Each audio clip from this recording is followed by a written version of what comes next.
People का एक पत्ता 52,000 ब्राह्मण की साक्षी कराता है महाराज। बहुत ध्यान देना। अच्छा एक बात बताइए कि कई लोग कहते हैं कि कई तुम जहां जहां जाते हो ना, ऐसे जिनके शरीर में ऐसे ऐसे लोग घूमते हैं और घूमने के बाद कहते हैं कि तेरी कुल देवी तुझसे रूठ गई, कहते हैं ना, तेरे से तेरा ये देवता रूठ गया, वो देवता रूठ गया, परमात्मा रूठ गए। तो आप कैसे पहचानोगे कि भगवान आपसे रूठ गया? आप कैसे जान सकते हो कि भगवान आपसे रूठ गया? हमने देवी जी को धोख नहीं लगाई तो देवी जी नाराज हो गई, हमने पिताजी को धोख नहीं लगाई तो पिताजी नाराज हो गए, हमने वो देवता के ये नहीं करा तो वो नाराज हो गए। आपको कैसे मालूम पड़ेगा कि देवता नाराज होते हैं? देवता नाराज होते हैं। याद रखना, संसार में देवता अगर नाराज होते हैं तो कभी किसी का अहित नहीं करते। बहुत ध्यान देना इस बात पर, कभी अहित नहीं करेंगे देवता अगर नाराज होंगे। देवता नाराज होते हैं तो किसी का भोजन पानी बंद नहीं कर देते। देवता नाराज होते हैं तो किसी का खाना पीना बंद नहीं करवा देते। देवता अगर नाराज हुए हैं और आपको मालूम करना है कि देवता मुझसे नाराज हैं, तो कैसे मालूम करोगे? तो केवल एक काम करिएगा, अगर देवता नाराज होते हैं तो सबसे पहले आपकी पूजन पाठ छुड़वा देते हैं। क्या छुड़वाएंगे? रोज मंदिर जाती है, रोज माला उठाकर जाप करती है, रोज गीता जी का पाठ करती है, रोज दिया लगाने जाती है। 4 दिन 5 दिन 6 दिन 10 दिन अगर आप दिया लगाने नहीं गए, मंदिर नहीं गए, पूजन नहीं करी, तो समझ लेना कि देवता मुझसे नाराज हैं, इसलिए मेरा मुंह नहीं देखना। मुझसे नाराज। लक्ष्मी नहीं आ रही घर में, देवता नाराज है? नहीं नहीं नहीं, लक्ष्मी नहीं आ रही उसके लिए देवता नाराज नहीं है। लक्ष्मी नहीं आ रही उसके कारण तुम्हारा अहंकार है।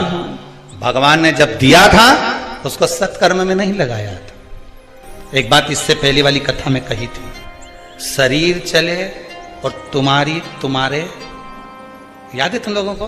बस उतना याद कर लो, बहुत इतनी बात तुम लोग याद कर लोगे ना, तो आने वाले समय में 2-1 साल में तो तुम यहाँ हम बस इतनी याद कर लो। बस हर कथा में से इतनी निकाल लोगे ना, तो थोड़ा तो यहाँ समझ में तो आए, लगे तो सही कि कथा अंदर गई।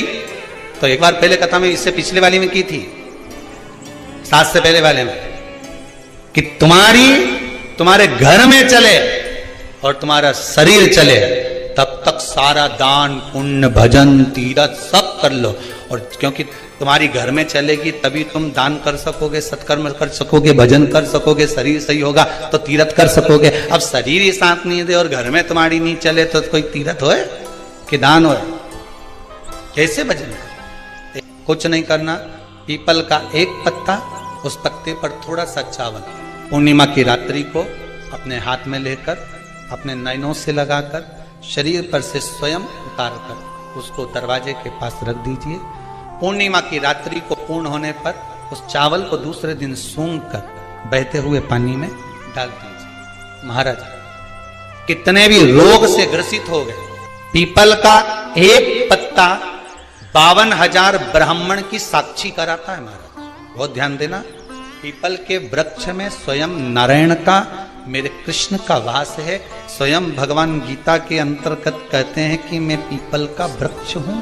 नारायण 52,000 ब्राह्मणों का वासा एक पीपल के पत्ते में होता है। और आपको पहले भी कथा में कहा, बेटी गाय ब्राह्मण बहन ये सब काल का हरण करने वाले हो। रोग शिव का स्मरण करो। कई माताएं कहती हैं, गुरुदेव हमारे यहाँ पर शंकर भगवान का शिवलिंग नहीं है, तो क्या हम बाजार से ले आए? और हमारे यहाँ पर शिवलिंग है तो वो बड़ा है, तो क्या हम उसको पीपल के पेड़ के नीचे छोड़ आए?